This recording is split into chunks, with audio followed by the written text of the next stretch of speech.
This show is for general informational purposes only and does not constitute the practice of medicine, nursing, or other professional healthcare services, including the giving of medical advice. The content on this show is not intended to be a substitute for professional medical advice, diagnosis, or treatment. Users should not disregard or delay in obtaining medical advice for any medical condition they have, and they should seek the assistance of their healthcare professionals for any such condition. This is Rooted in Healing with Dr. Beth Claxton, exploring the science of functional medicine and the power of healing from within. Breathe in. Breathe out.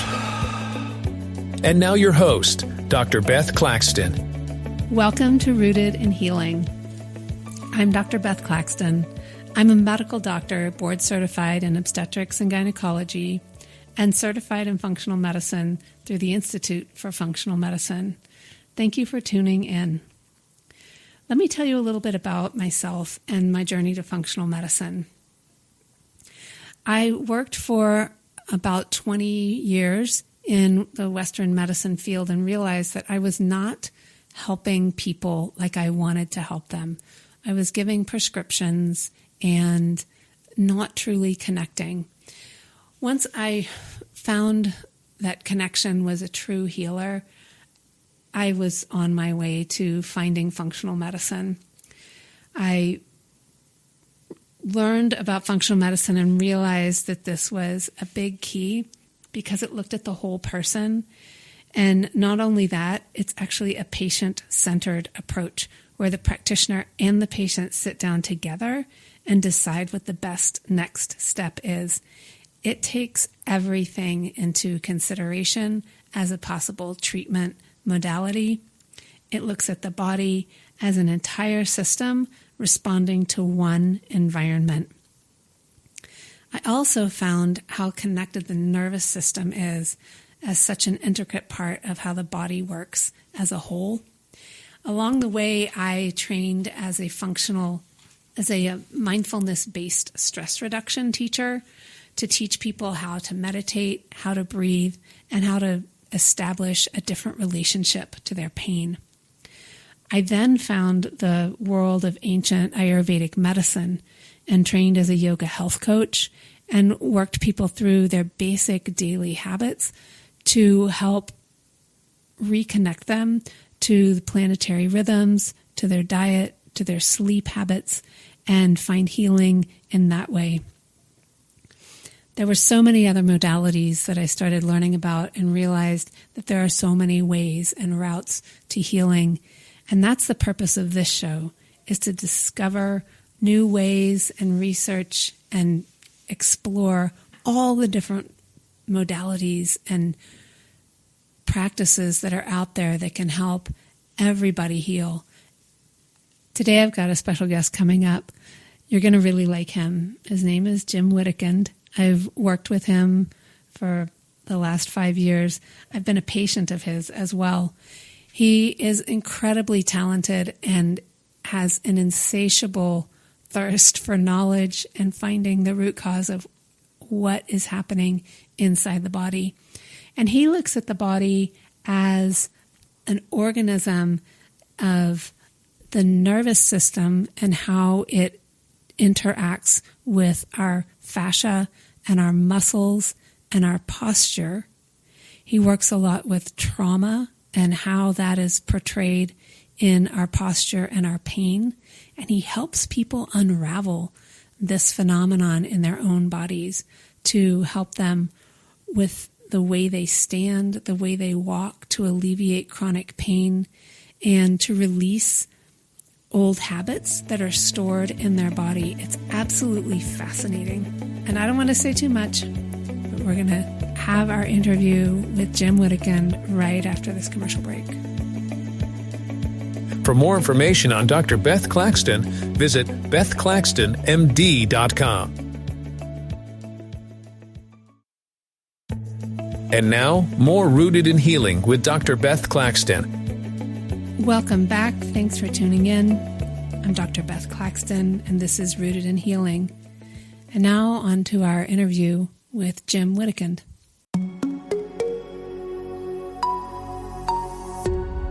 Today we have with us Jim Wittekind. Jim is an integrative physical therapist who specializes in mind-body harmony. His eclectic background is woven together with the Science of Postural Restoration Institute to help his clients reach their fullest potential. Practicing since 2003, he guides clients to address unconscious habitual movement patterns, to promote internal balance, to support the body healing itself. More often than not, the body's healing is buried in some sort of trauma response limiting movement. Letting go of protective tension is the key to success, and easeful effort is the goal to restore the body's balance. Jim describes his work this way. Most of us are unaware that we carry hidden software glitches wired deep in our nervous system. Created by stress, injury, or habit, these glitches lock us up, keep us stiff, tired, and playing small. Dr. Jim helps you rewrite that code. Through targeted exercise, breath-based resets, and personalized movement flows, we expose and repattern the glitches that are locking you up and limiting your potential. The result? A body that quite literally vibrates at a healthier frequency, finally working for you, not against you.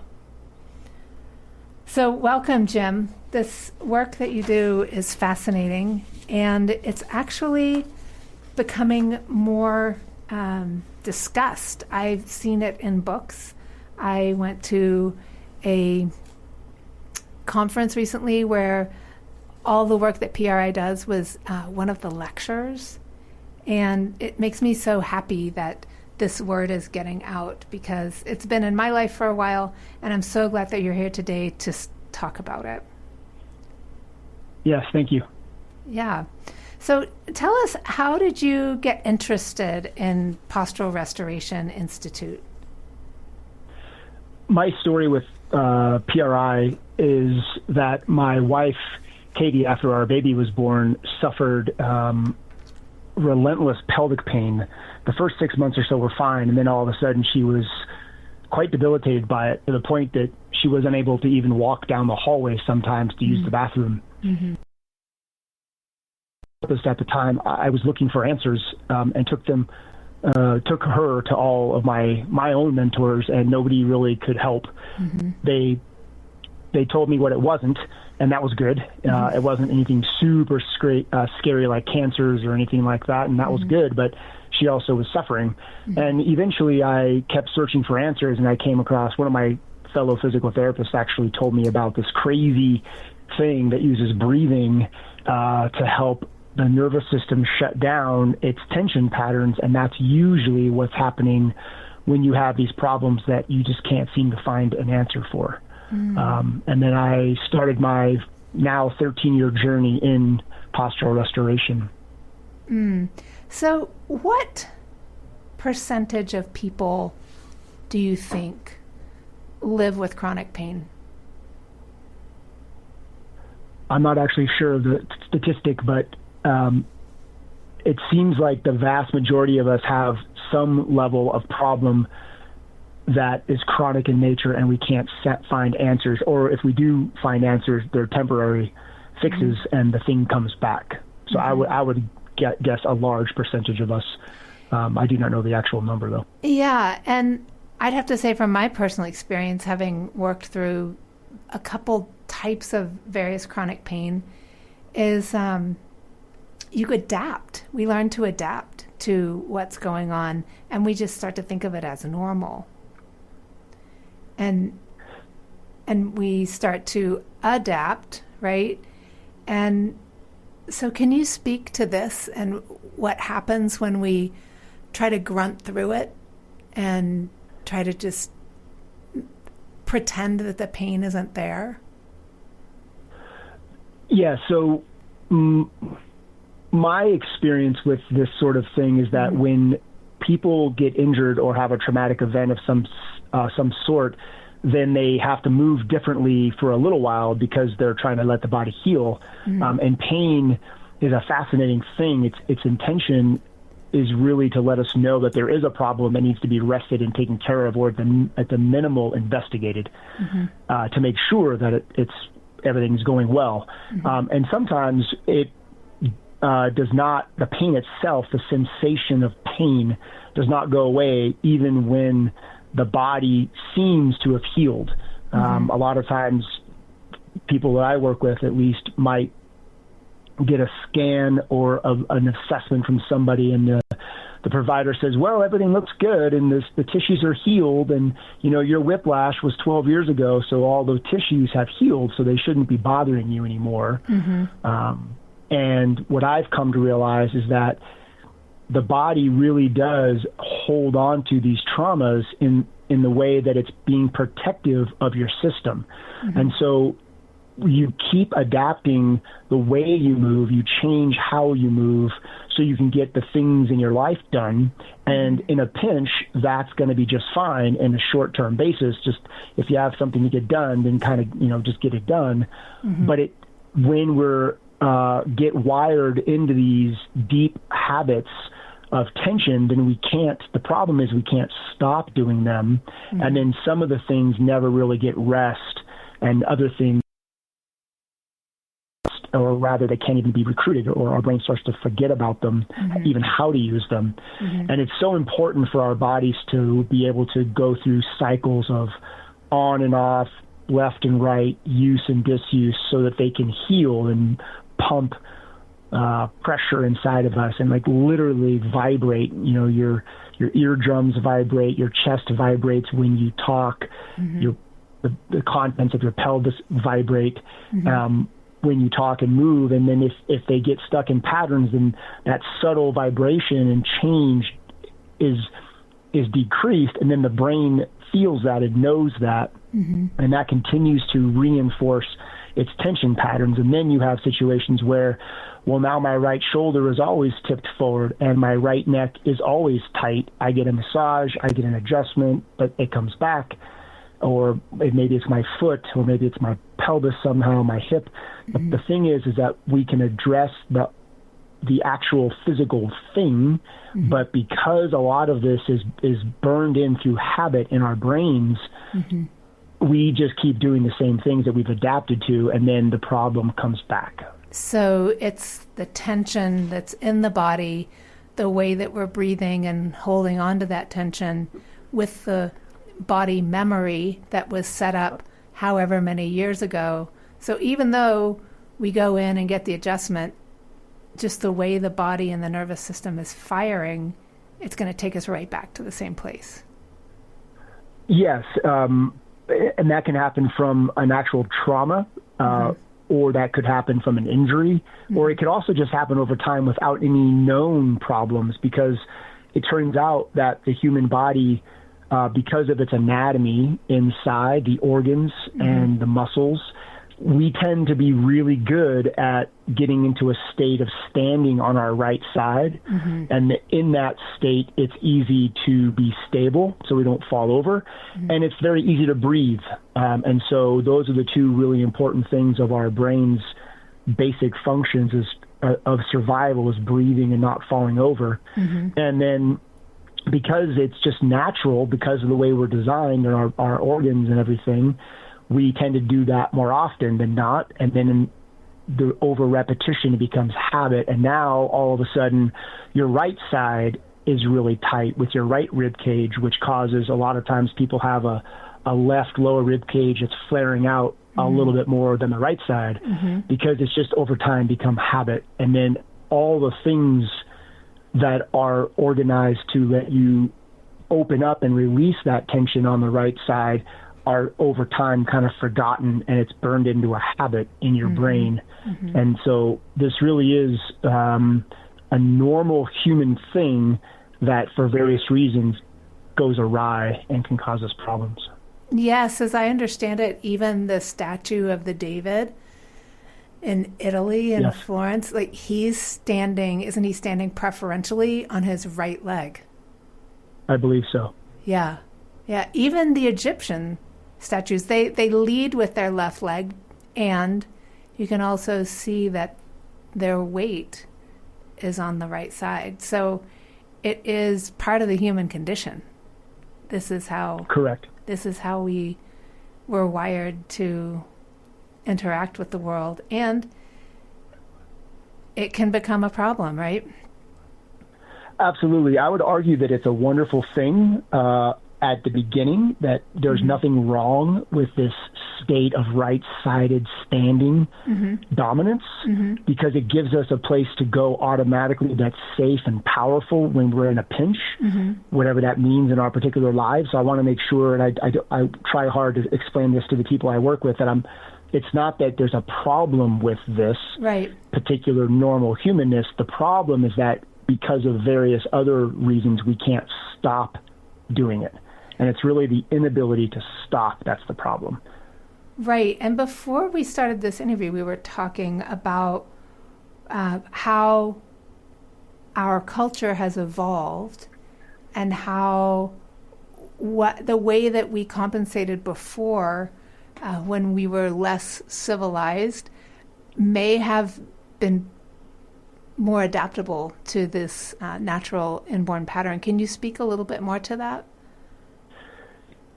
Yeah, so my thought is that a long time ago, before we had industrialized things and we had all these technologies that really reduce our movement and reduce our being outside and artificial light, and then moving on into things like cell phones where our attention and our vision is really focused onto a small thing, that our human bodies are really quite old relative to this new technology. And just being outside and walking in the woods and walking up and down hills and squatting at a riverside or singing and dancing with your loved ones, those things would help keep our human body integrated and balanced, so that we wouldn't have an overuse of this normal right standing thing.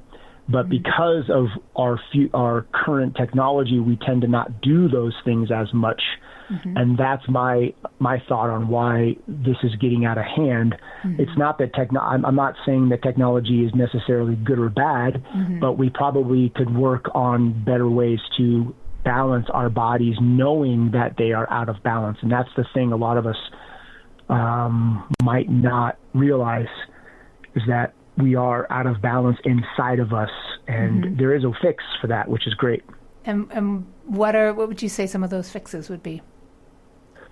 One of the main things to start off the process is to slow down and stop your life a little bit. And this is hand in hand with other thought processes on relaxation techniques and meditative techniques, that if you can actually slow down and start paying attention to what your body is doing automatically, you can start saying, oh, I'm realizing now that my right side is tight on this area, or my left side is tight on this other area. But you have to slow down and become aware. We have to stop maintaining a high level of distraction, no matter what that means in our lives, and then bring our focus within and start reflecting on the things that we do on a regular basis. And maybe they're good for us, and maybe they're not. But if we don't stop a little bit and slow down and reflect on what we're doing, then we don't really know how to prune away certain behaviors that we're doing and then make changes to do other things. Yeah, so slowing down is really the beginning. Yeah, I remember after I had my two children, I had some chronic pelvic pain, and it took me going to the physical therapist and working with a specific physical therapist who happened to not be a PRI person. But what I realized was that my muscles in my pelvis were firing differently. They weren't organized. They weren't, like, it was nonsensical how they were firing. And then when I thought that there was going to be pain, my body would just tighten up. Like, there wasn't even pain. Like, there was nothing really happening, but my brain was afraid that there was going to be pain, so it would tense up to guard that. Absolutely. And then there would be pain. And I remember the way that I got out of that was like lying with my back on the floor, knees bent, doing like the smallest pelvic rocks. Like even micro movements of pelvic rocks just got way, and that's like your slowing down that you're talking about. it got me way, way back to the subtlest movement and reprogramming my brain, saying like, there is no pain and everything is okay. And then it started to trust that there really wasn't pain, and then things started unraveling. But yes, slowing down like a ridiculous amount, more than people can really even tolerate. 100%. Most, if not all, of the people I work with are frustrated by how much I ask them to slow down. And I tell them that, as an example, with your rocking of your pelvis, one of the things you were doing is helping your lizard brain, that deep survival protectionism portion of our brains, that it actually is okay. But additionally, you were doing something on-ing and offing. You were rocking back and forth. And that's kind of what I'm talking about in general, is getting all over the place to be able to do back and forth, on and off, to help it relax. And I tell people that if we slow down to the beginning, you're welcome to speed back up as quickly as you can, but it's important to go slowly and just check in with yourself that you actually are sensing your body, and that really has profound effects on how they feel. Yeah. And this is like going back to neuroplasticity and retraining nerves, which many people not that long ago thought just couldn't be happen. Like, nerves were nerves and they were there, and you can really rewire the circuitry, the wires Absolutely. in the brain, but it takes like a ridiculously slow movements and awareness to do that. So go ahead. Sorry. No, go ahead. I was just going to mention that the awareness when you're rewiring through neuroplasticity is that it takes a lot of repetition to make those patterns burned into your brain in the first place. And so it's going to take quite a few repetitions to undo all of that. And it's the awareness to make sure you know what you're doing, because you're going to build patterns all the time anyway. That's actually not the problem. The problem is that we're doing it how we want to. We're actually developing the patterns that we think are helpful. And like you mentioned, slowing down so you can even be aware of what you're doing, because so many times we run around our lives just doing things and we don't even really know. I don't know how many times I would, show up at the grocery store and be like, oh, I'm here. And I don't know where I went for that moment, but my body knew where to go, and there I was. And I'm like, that's a crazy pattern to be in. Yeah. And that's just one example of many. Yeah, being so unconscious, and then all of a sudden, oh, how did I get home? Yeah. Yep. So we were talking about the anatomy of the human body and how it talks to the brain, and it's really fascinating how we've adapted, you said, in our culture, and the ways that we have compensated for our technology culture. Can you talk about, I think it's so fascinating, about walking on uneven ground, barefoot, not having our focus on a cell phone, having a wide focus, all of that, and how that works with the brain? Absolutely. It's actually all wrapped into something that Ron Haruska, who is the founder of the Postural Restoration Institute, has, he calls forward locomotor movement. And basically what that means is everything that the body and the brain are gathering as information in order to know where they are in space as they're walking forward, it uses all that information to make sure that it's in balance and it doesn't fall over and get hurt. And so the foot, as an example, you had mentioned the foot and then vision, which are two very powerful portions of this concept, is that if you look at the human foot, it really probably is designed to walk on uneven ground, like sand and grass and uneven terrain. And so much of us now are walking on hard surfaces, that are not uneven, then only certain parts of the foot are actually receiving pressure input. And so the brain is getting a decreased amount of information through the foot.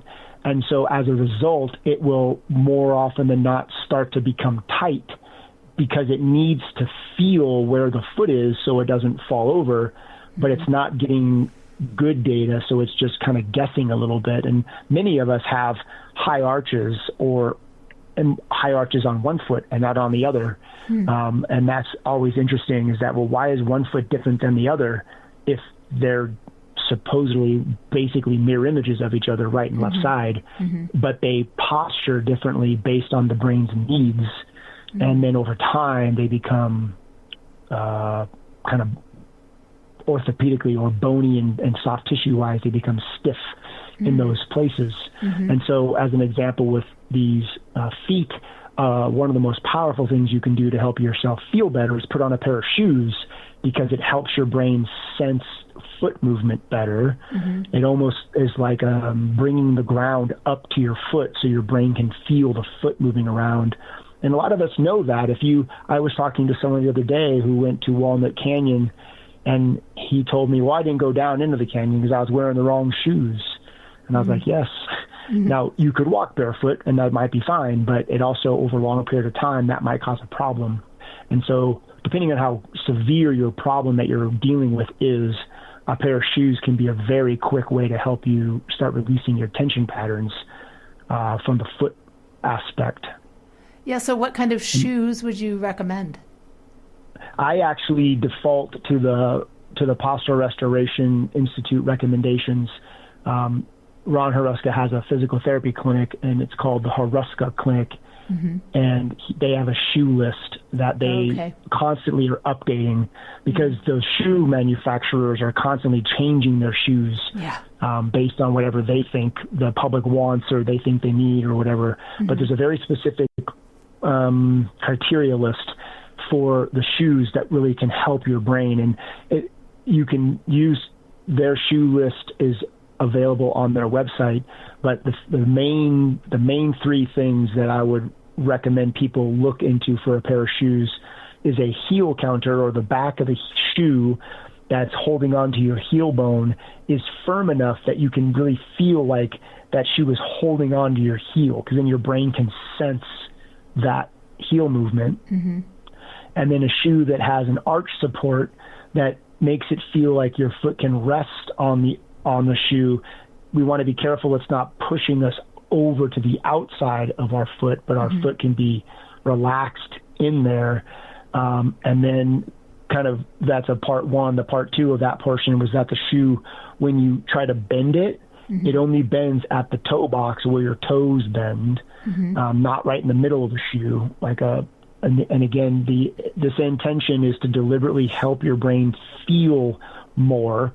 There's another thought that minimalist shoes are the way to go, but we've known through review of what happened when the minimalist craze kind of took over, that a lot of people got injured when they went to minimalist shoes, and a lot of people got really great outcomes with the minimalist shoes. So the statement here is, it's not one size fits all. We really have to kind of think about how we feel when we're doing these things. So would it behoove people, is like walking barefoot necessarily a better option for people, or is it only for some people? I would say that if you're walking barefoot over uneven ground, grass, sand, rocks, like river rocks that have a part that your foot can be almost massaged in your arch by the rock themselves, that a lot of times that could be very helpful. But walking around on hard floors often is not helpful. So supportive slippers at home is a good idea.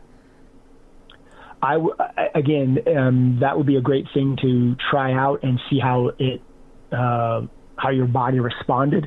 One mention about the slippers is that a lot of times, slippers, because they're slippers, your foot doesn't have a lot of the slipper themselves don't hold on to the foot very well. So you actually have to kind of use your toes to hold the slipper on. And that can be problematic because the toes aren't being allowed to go through their normal movement patterns.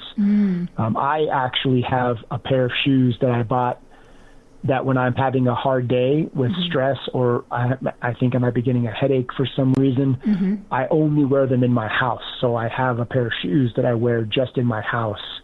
And it is amazing. Like if I'm going to be sitting down working a lot, or I have a lot of stress in my life, whatever reason, and I know I'm going to be needing those shoes, even sitting down with my foot in those shoes, I can still sense my foot more completely. And it helps me when I'm sitting at the computer, for example.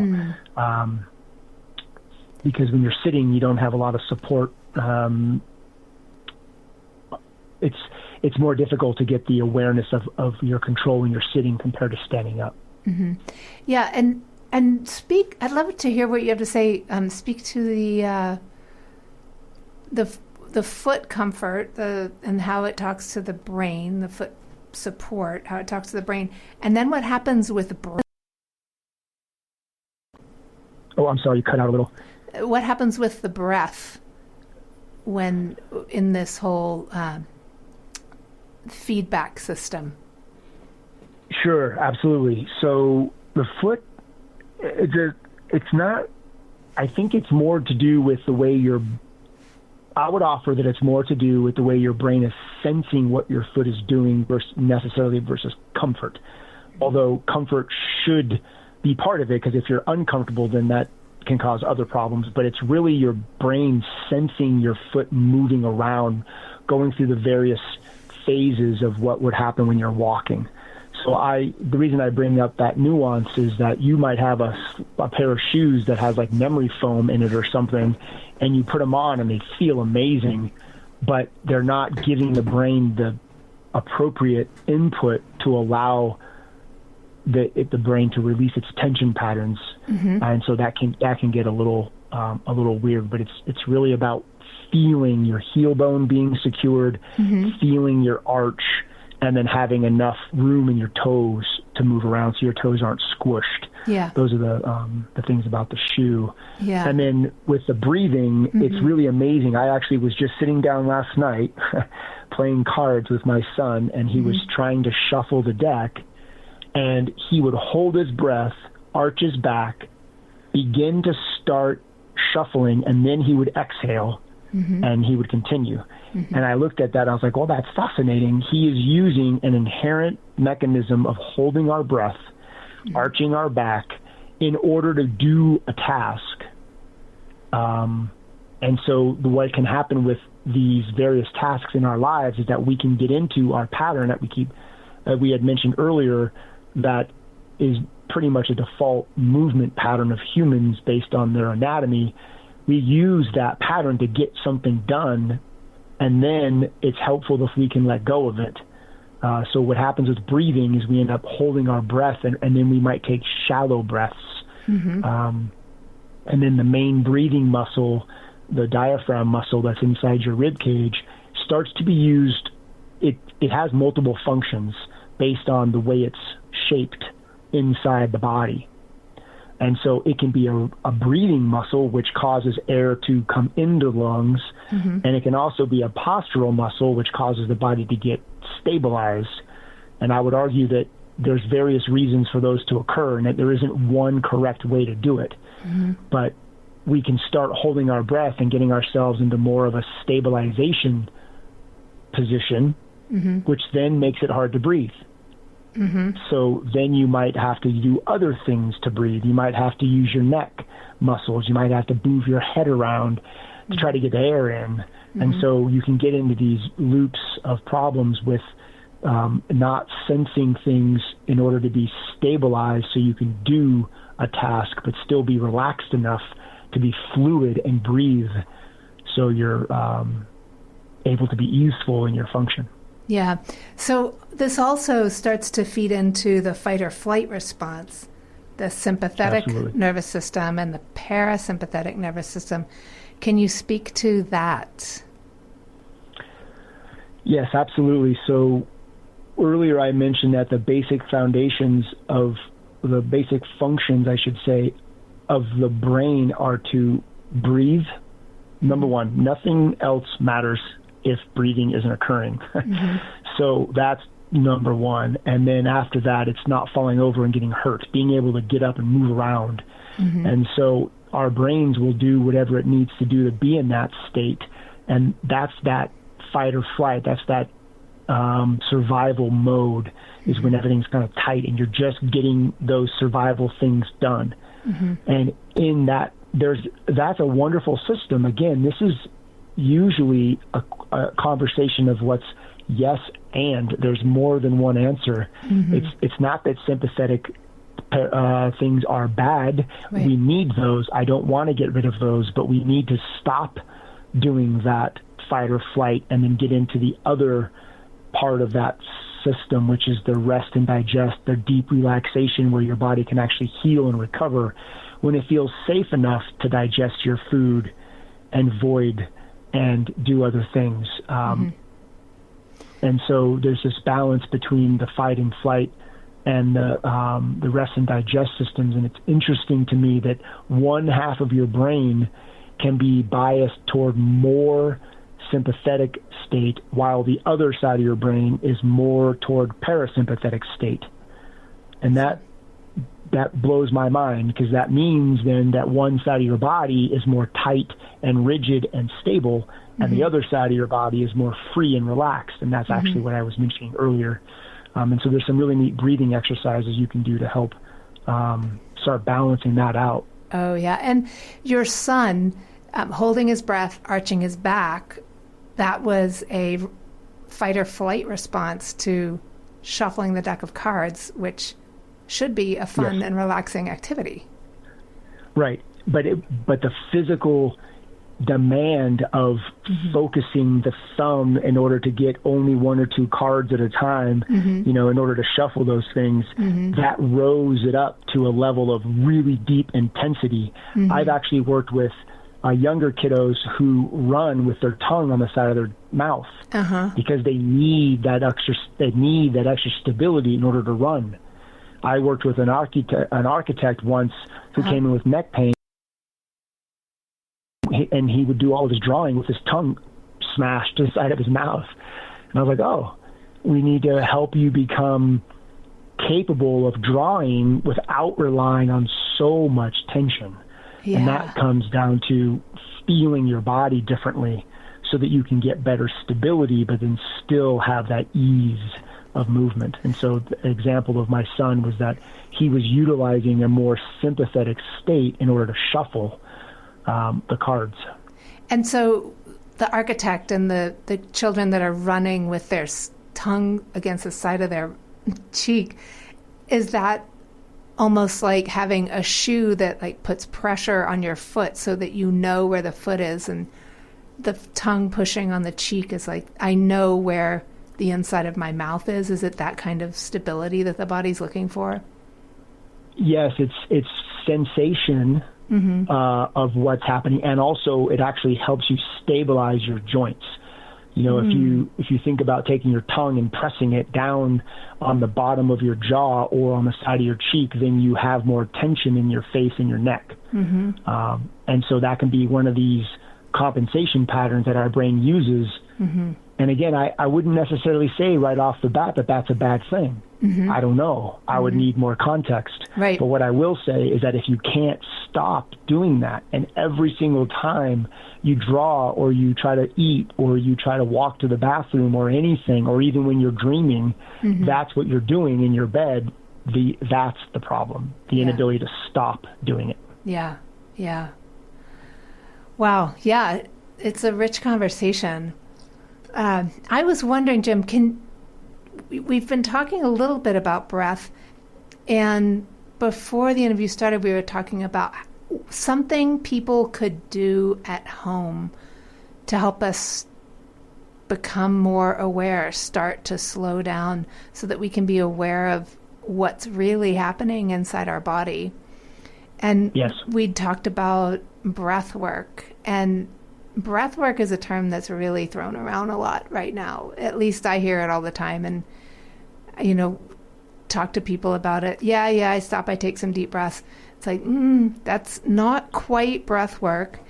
I was wondering if you could take us on a short journey, a little practice that maybe we could try at home to start to develop awareness. Yes, it's actually it's a wonderful exercise that is borrowed from and added to an ancient yoga breathing practice called alternate nasal breathing that the Postural Restoration Institute has modified a little bit to take into account the imbalance between each half of your brain. And so I can walk you through that. It's actually quite powerful way to do things. Great. So if anyone's driving, I would invite them to not do this, maybe do it later or pull over. And if you're at a place where it's completely safe for you to concentrate on breathing, please join us.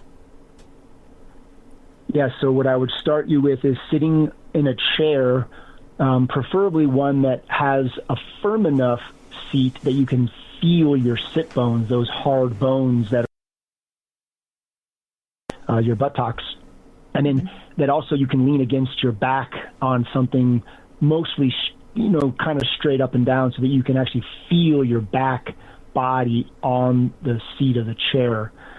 And then what we're going to do is we're going to alternate breathing in and out of your nostrils in a specific way for specific amounts of time, because we know that breathing in deeply stimulates the brain and breathing out deeply calms the brain. And so we can use this information to help balance out each half of your brain's tension pattern and activity. And so what you want to start with is your thumb of your right hand covering your right nostril.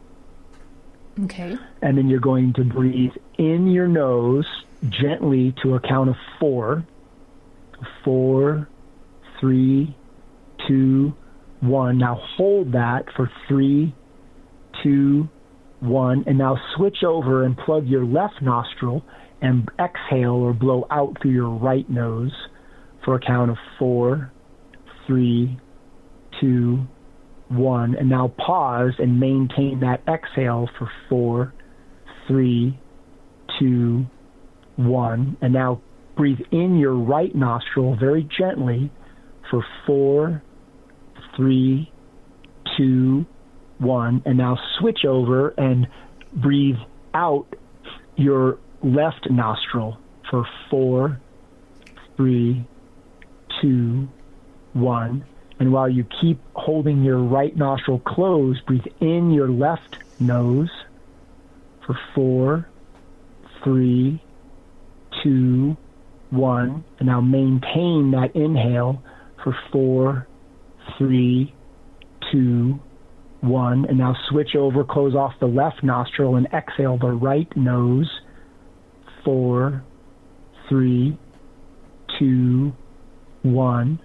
Pause for 4, 3, 2, 1. Gently breathe in your right nostril for 4, 3, 2, 1. Now switch over, close off the right side and blow out the left nose for 4, 3, 2, 1. And now breathe in your left nose for 4, 3, 2, 1. Now hold your breath for 4, 3, 2, 1. And switch over to a right exhale. So you're closing off the left nostril, blowing out the right side. 3, 2, 1. Hold for 4, 3, 2, 1. Gentle inhale the right nose while the left nose is closed off for 3, 2, 1. Now switch, close off the right side and breathe out the left nostril. 4, 3, 2, 1. And we'll do one more cycle. Breathe in the left nostril. 4, 3, 2, 1. Hold the breath for 4, 3, 2, 1. Switch nostrils and exhale the right side. 4, 3, 2, 1. Pause for 4, 3, 2, 1. Gently breathe in your right nose for 4, 3, 2, 1. And switch and exhale the left side for 4, 3, 2, 1. And now just sit there and breathe gently and slowly, calmly. And just notice how you feel. If anything is different or changed in the way the air is flowing through your nostrils, the weight and awareness of your sit bones on the chair. And as you breathe in, is there something about the back of your body expanding into the chair as you breathe? And just spend some time marinating in this new state. And just ask yourself, what am I feeling? What is happening? Is it different on either side of my body? And just enjoy the new state that you're in that is different than what you were previously.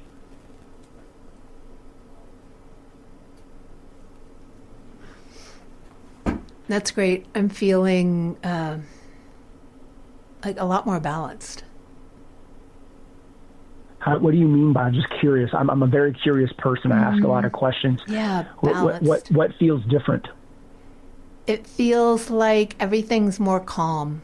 And I didn't realize that there was an imbalance, but now I feel like both sides of my body are more like firing on the same circuit, if that makes any sense. Yeah. So just to clarify, Jim, so you take a breath, you hold it, you release it, and then you hold. And then you take a breath and hold, release it, and hold. Is that right? 4 counts each. It's a little different than that. So what we're trying to do is prolong inhalation through the left nose. Okay. And prolong exhalation through the right nose. Okay. And then not prolong inhale through the right nose. Okay. Or exhale through the left. And the reason that's the difference that Ron Hareska added to the ancient practice of this alternate nasal breathing is that because we're aware now, I mean, the ancient yogis knew this. That's why they invented this breathing practice. They observed people being a certain way, so they thought up something to do. But now with a little bit of more integration of modern science, we know that we can actually balance out each half of the brain's activity by deliberately stimulating the right brain through more inhale on the left nose. Okay. And we can deliberately calm the left brain by more exhale on the right nose. So we hold after the exhale on the right side. Correct. And we hold after the inhale on the left side, those extra 4 counts. Correct. Okay. Yep. Okay. Great. And then the other piece is the slow, gentle breathing can get a little uncomfortable sometimes. A lot of times people start feeling an air hunger, like they need to breathe faster. And it's worthwhile to lean in a little bit, not so much that you're gasping. If you start to gasp, well, now you're in survival mode, and that's not helpful. But if you can lean in a little bit to that discomfort of the air hunger, that will actually also help you relax because of what it's doing physiologically with CO2 levels in your blood. Wow. Thank you. So it's multiple prongs at one time. Yeah. This is great. So thank you so much, Jim. Is there anything that you'd like to add? The main thing is that it's hard for many of us humans to make change. We might hear things that we want to try, and then for whatever reasons, we don't do it. And I'm the same way, and I know almost everybody I know is the same way also. And so if you are interested in making a change, start small.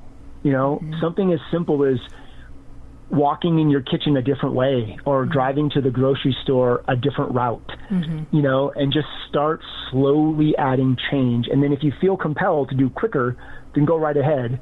But be compassionate with ourselves about when we don't do as much as we want.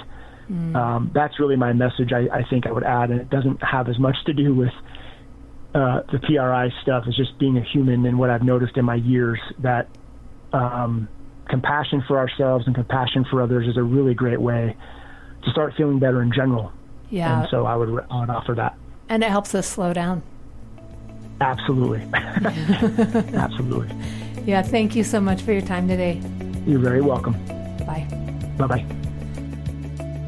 We'll be right back with more Rooted in Healing right after these commercial messages.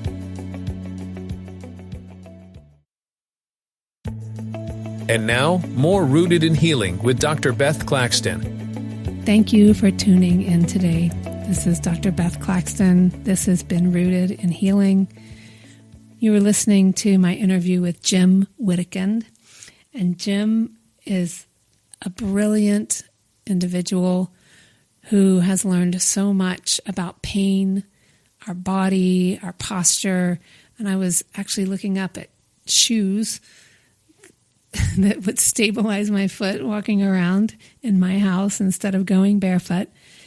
Such a brilliant interview today. You can reach Jim at his website, Jim Wittekind Coaching, JIM, Wittekind, WITTEKIND, coaching.com. His YouTube channel, Jim Wittekind Coaching, and his another website, www.fit-llc.com, if you'd like to make an appointment with him. My next interview is with Deborah Meyer. And Deborah is a functional medicine certified practitioner who has found her way to functional medicine over many years of trying to find the best way to help her patients. We're going to do a deep dive into digestion, and it's such an important topic. I hope you can join us next week. And if you're interested in looking at yourself and talking with me, I'd love to sit down and take a deep dive with you.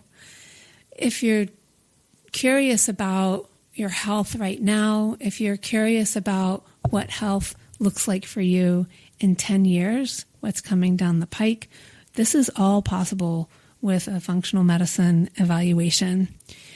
You can go to my website, bethclaxtonmd.com, click Become a Patient, and schedule a connection call. I would really love to sit down and learn more about each and every one of you. And that is our time for today. This is KAZM, Mellow Mountain Radio, 106.5 FM and 780 AM. Until next time, keep finding and searching for that which makes you feel vibrant. See you next Saturday at 9 a.m. For more information on Dr. Beth Claxton, visit bethclaxtonmd.com.